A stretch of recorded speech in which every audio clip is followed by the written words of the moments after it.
Kabay Moto. Oh, di ba? Hi.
Welcome ulit sa Bay Moto. Ito po ulit ang inyong pambansang bay na si Bay Jihay. At saka narito po tayo ulit sa Rusi, Dumaguete para dun sa mga updates natin. So tatanong natin dun sa mga managers, sa mga in charge kung ano na ba, kung kailan, kung magkano, yung mga ganyang mga tanong po. Okay? So samahan nyo ako Bay para sa update na ito. Tsaka maraming salamat po ulit sa patuloy nyong suporta at pagsubaybay dito sa Bay Moto. So ayan, mag-vlog tayo ngayon ha. So may mga nag-comment kasi parang mukha ko lang daw yung nakikita sa video eh. Syempre nagba-vlog po tayo, di ba? So ito yung Rusi serye natin. Di ko alam kung pang ilang episode na to, basta ito yung Rusi serye. So ngayon nga, ulitin ko, hingi tayo ng updates doon sa Rusi main. Pumasok nga tayo doon sa office ni Rusi sa Dumaguete. Ayan yun, sa likod, no? Ito yung sales team. Di ba? So gaya na sinabi ko, pagdating nyo doon mismo sa office o kaya sa mga branches nyo dyan, andyan ka agad yung sales team sasalubong sa inyo para doon sa mga inquiries nyo. So eto po si Sir Ernest pitching. So, Hello. pahay lang dyan sa inyo, di ba? Good afternoon, Philippines. Yan! Welcome to my channel daw! Pwede. So, What do you want to know? yun No nga po. talent fee charge this afternoon. Are you not the lucky guy? Oh, This di ba? afternoon? Okay. So yun, papa-update tayo. Nasa Rusi main branch po tayo ngayon ulit sa Dumaguete para dun sa schedule kung kailan marating yung, kunyari, yung RFI o yung Flash 150i. So yan lang po na muna yung tatanong natin dito. So, Sir Ernie, inaantay pa namin yung in charge, di ba? Hinihintay pa namin ang in charge. Yan. But something just popped up my mind. What is the message of the gospel of Jesus Christ for the salvation of man to be preached to all nations? Many are not aware. Even the pastors themselves, there's no more doctrine in churches. It's just a mere showtime where the pastor delivers a monologue, solo monologue. The Bible speaks about salit-salitan monologue. In short, dialogue. Everybody is supposed to encourage one another. Hebrew 10:25. It's not a monologue. But that's the problem now. The churches are under the power of tradition, which means doing without knowing why. Doing kahit na walang bunga. They are just putting up a show.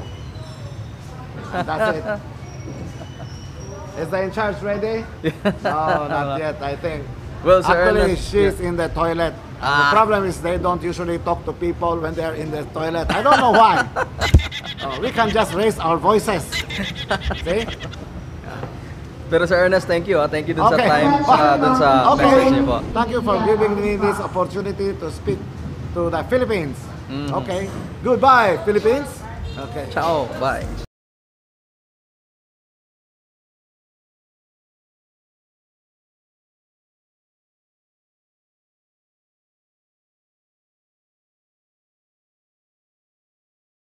So, ayun, bay. Nakausap nga natin si Sir Ernest, no? Yun yung isa sa mga may-ari dito sa Rusi, tsaka siya yung pinaka-manager dati. So, ngayon nga lang, binigay niya dun sa mga anak niya, sa mga pamangkin niya, yung position. Pero nandito pa rin siya. Nag-work pa rin dito sa, sa Rusi. Dun sa detalye, dun sa mga tinatanong ko sa kanila, kasi yung iba ayaw talagang pa-interview sa camera eh. So, sabi nga, yung flash natin, yung flash 150, yung next batch nun is medyo matagal-tagalan pa. Isa na nga talaga dun yung rason, yung outbreak sa China, di ba? So, hindi makapag-produce, walang nagtatrabaho, mga ganyan. So, posible nga, mauna pa si RFI eh, na dumating. So, yan yung haka-haka nila. So, hindi pa naman definite ganyan talaga yung mangyayari, pero posible nga. Yun muna yung mga updates dito sa Rusi ngayon. Tsaka, yun nga, inaabot na tayo dun sa closing time nila, no? So, hindi na tayo nakapagpatuloy dun sa mga interview, tsaka mga updates natin. So, yun ba, tungkol dun kay Flash 150i, may nagtatanong kasi kung ilang valve ba yun? 2 valve ba o 4 valve?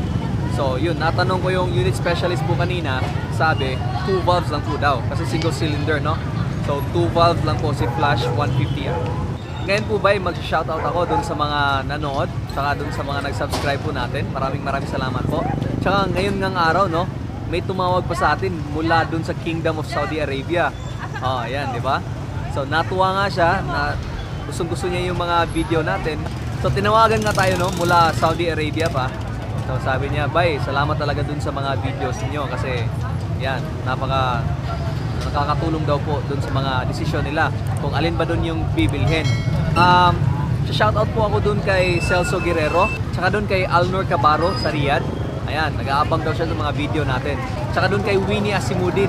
Dun din kay Bernardo Sinina, dun sa Rizal. Maganda daw yung mga video natin. Shoutout din po kay Nial Neri, dyan sa Cebu. Leonie Maghinay, taga Mabinay po. Sabi naman po ni Crispin Yaki, ayos daw yung mga produkto ni Rusi tsaka Rusco, no? Pang negosyo daw, napakaayos nun. Tsaka made in the Philippines pa. Papasalamat din po sa atin si Joy Marneri. Thank you daw sa info. Pati na dun kay Weirlo Jarit Tikatdal. Sabi niya, ayos kayo. Maraming salamat uli sa patuloy niyong pagsubaybay dun sa channel natin. So, eto po ulit ang Buy Moto. Mag-subscribe na po kung di pa kayo nakapag-subscribe. Para din po updated kayo dun sa mga videos na i-upload natin. So, eto po ulit ang inyong pambansang buy na si Buy Jihay. Sa susunod na naman pong Rusi at Rusco serye natin. Mag-ingat po kayong lahat. Drive safe din po. Bye.